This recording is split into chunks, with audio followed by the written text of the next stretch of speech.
bienvenue du coup dans la première partie de ce tuto, toujours avec de grosses guillemets.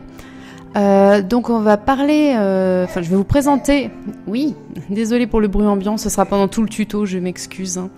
Je vais vous présenter le patron Silverado, je vous expliquerai dans la seconde partie où est-ce que je l'ai trouvé.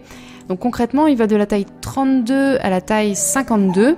Et ils expliquent donc que ça va des années 1837 à 1899. Alors c'est énorme, bien évidemment les formes de corset ont beaucoup évolué pendant ces 50-60 ans-là.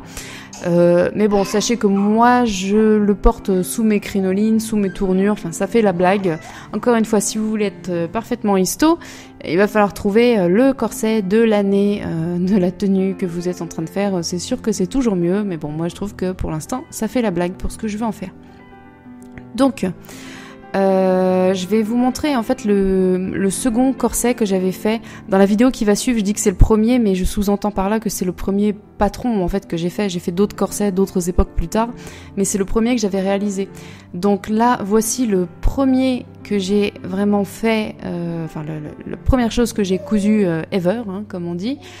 Il était pas mal, mais j'avais pas assez de place au niveau des hanches, donc je l'ai refait en blanc un petit peu plus tard et c'est celui que je vais vous présenter juste ensuite. Donc celui-ci a déjà bien vécu, sachant que c'est le premier corset que j'ai fait, donc il est vraiment...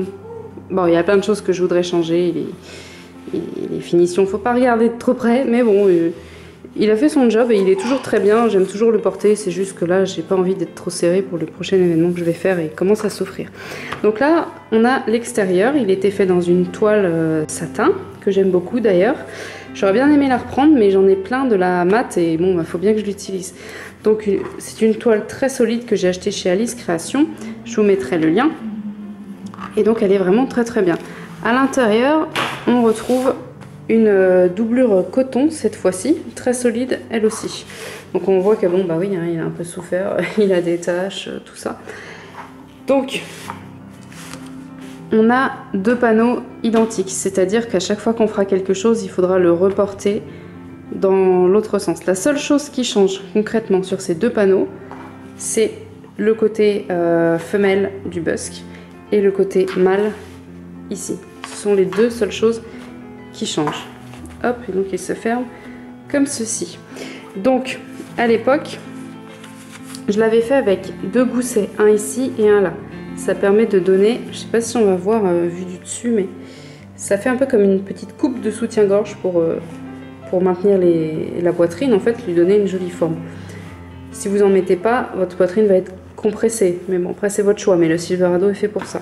Par contre, ce qui est donc facultatif, c'est le gousset qu'on met sur le côté ici qui permet de donner une forme, vous voyez, un peu plus en sablier. S'il n'y était pas, ce serait plus droit comme ça. Hop. Donc j'en ai mis un de chaque côté.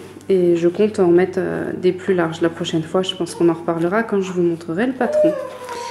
Voilà, donc il se lasse à l'arrière, donc avec l'attache à l'avant. Je peux le mettre seul sans aucun souci.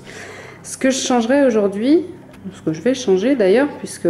j'espère avoir le temps, c'est qu'en fait à l'époque j'avais découpé des pièces plus longues que prévu pour pouvoir rabattre ça et pas avoir à me casser la nénette à poser du biais. C'est à dire que oui, bon bah c'est plié à l'arrache et fermé à la main derrière. C'est tout simplement dégueu, mais bon ça fonctionne, hein. Si le but du jeu c'est juste d'avoir un corset qui donne la bonne taille sous les vêtements, c'est déjà amplement suffisant.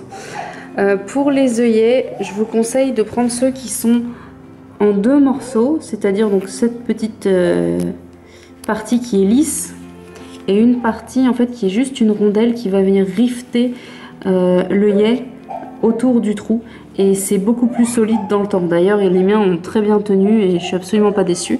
Et là, je viens de me rendre compte en fait que je les avais pas posés pareil du même côté.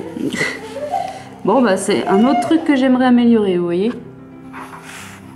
Donc voilà, puis peut-être que je mettrai des décos comme ici sur le prochain, je verrai. Donc voilà pour la présentation de la bête que j'aimerais refaire. Donc voilà, il n'y a pas grand chose à dire de plus, si ce n'est que je crois qu'il doit avoir 28 baleines maximum, si je dis pas de bêtises. Enfin bon, faut compter autour d'une trentaine du coup, donc on est quand même assez bien maintenu. à condition de prendre le bon matériel et je vous en parle dans la vidéo suivante. Merci, à tout de suite.